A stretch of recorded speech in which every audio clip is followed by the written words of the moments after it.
President Trump called for a federal government takeover of Washington, D.C., which currently has partial home rule with congressional oversight. The president said the federal government should have direct control over the district, as it did before 1973. I think that we should run it strong, run it with law and order, make it absolutely flawlessly beautiful. D.C. has had limited autonomy since 1973 when Congress passed the Home Rule Act.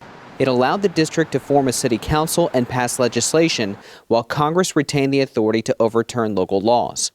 Republicans recently introduced a bill to overturn the Home Rule Act. It's called the Bringing Oversight to Washington and Safety to Every Resident Act, or the Bowser Act, a direct attack on D.C.'s mayor, Muriel Bowser. And I like the mayor. I get along great with the mayor. But they're not doing the job. Too much crime, too much graffiti. Too many tents on the lawns of these magnificent lawns, and there's tents. It's a sad thing, homeless people all over the place. D.C. home rule and statehood are recurring themes on Capitol Hill every time power changes from one party to the other.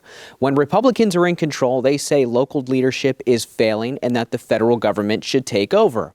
When Democrats are in control, they say D.C. should be given full statehood and, in turn, 2 senators and a voting member of the House of Representatives. I've been in favor of home rule for D.C. I think the president has really undermined his credibility and the Republicans by casting aspersions on the idea of self-governance for people who are Americans and they deserve to vote for their elected leaders. D.C. Delegate Eleanor Holmes Norton is a member of the House of Representatives and sits on multiple committees, but she cannot vote on legislation. She condemned the president's remarks and the introduction of the Bowser Act. Quote, "These types of remarks are attempts to remove what small measure of democracy the more than 700,000 D.C. residents, a majority of whom are black and brown, have." Repealing D.C. home rule or granting statehood would require 60 votes in the Senate, and neither of those measures have anywhere near that much support right now.